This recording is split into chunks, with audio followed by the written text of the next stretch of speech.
Halo teman-teman, Assalamualaikum warahmatullahi wabarakatuh. Perkenalkan, nama saya Putri Stianingsih, NIM 19141167 dari kelas Ekonomi Syariah E semester 6. Di sini saya akan menjelaskan mengenai perencanaan kompensasi. Baik, langsung saja kita ke pembahasan materi yang pertama. Sebelum masuk lebih dalam ke perencanaan kompensasi, alangkah lebih baiknya kita lebih dahulu mengerti apa itu kompensasi. Nah, kompensasi merupakan pengganti atas jasa yang telah diserahkan oleh karyawan. Jasa itu bisa berupa usaha, waktu, tenaga, pikiran, karya, bahkan prestasi kepada perusahaan di mana karyawan tersebut bekerja, dengan imbalan yang memadai baik finansial maupun non-finansial, agar membuat karyawan semakin termotivasi untuk bekerja dan meningkatkan kinerjanya. Nah, yang selanjutnya itu mengenai jenis-jenis dari kompensasi. Kompensasi itu sendiri terdapat dua jenis, ada kompensasi finansial dan kompensasi non-finansial. Nah, kompensasi finansial itu sendiri terbagi menjadi dua, yaitu kompensasi finansial langsung dan kompensasi finansial tidak langsung. Nah, kompensasi finansial langsung atau pembayaran karyawan itu bisa dalam bentuk upah, gaji, ataupun insentif. Nah, untuk kompensasi finansial tidak langsung itu bisa berupa benefit, yaitu terdiri dari semua pembayaran yang tidak tercakup dalam kompensasi finansial langsung.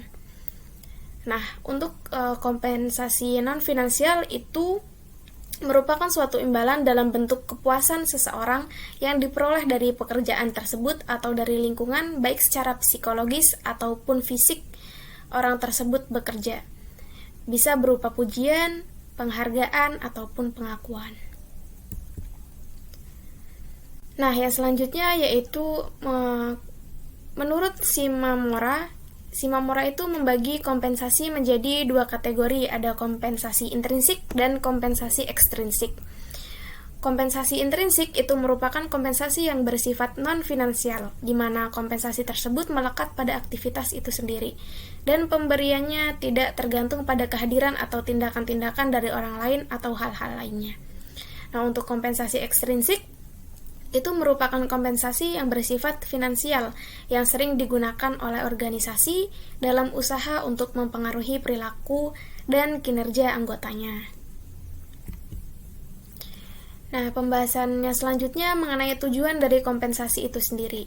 Nah, menurut Noto Atmojo, tujuan dari kebijakan pemberian sebuah kompensasi itu meliputi penghargaan terhadap prestasi karyawan, menjamin keadilan gaji karyawan, mempertahankan karyawan atau mengurangi turnover karyawan, memperoleh karyawan yang bermutu, pengendalian biaya, dan memenuhi peraturan-peraturan yang sudah ditetapkan oleh pemerintah.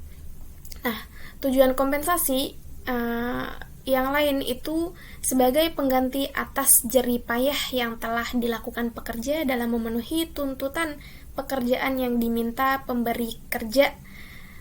Jerih payah tersebut tidak hanya mencakup imbal jasa yang langsung diterima pekerja seperti gaji, namun juga termasuk penggantian atas kerugian dan penurunan kualitas atau depresiasi pada diri pekerja, baik secara fisik maupun mental, yang diterima atau akan diterima pekerja sebagai akibat dari melaksanakan pekerjaannya. Nah, yang selanjutnya kita akan membahas mengenai faktor-faktor yang mempengaruhi besaran dari kompensasi itu sendiri. Menurut Malayu H. Hasibuan, faktor-faktor yang mempengaruhi besaran dari kompensasi yang pertama yaitu penawaran dan permintaan tenaga kerja. Yang kedua, kemampuan dan kesediaan perusahaan. Yang ketiga, serikat buruh atau organisasi karyawan. Yang selanjutnya, produktivitas kerja karyawan.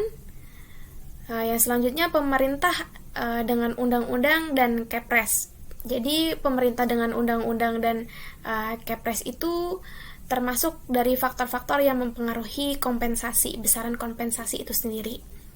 Kemudian ada biaya hidup atau cost of living, posisi jabatan karyawan, pendidikan dan pengalaman karyawan, kondisi perekonomian nasional, dan yang terakhir jenis dan sifat pekerjaan.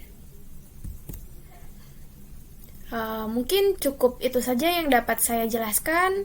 Kurang dan lebihnya mohon maaf. Terima kasih. Wassalamualaikum warahmatullahi wabarakatuh.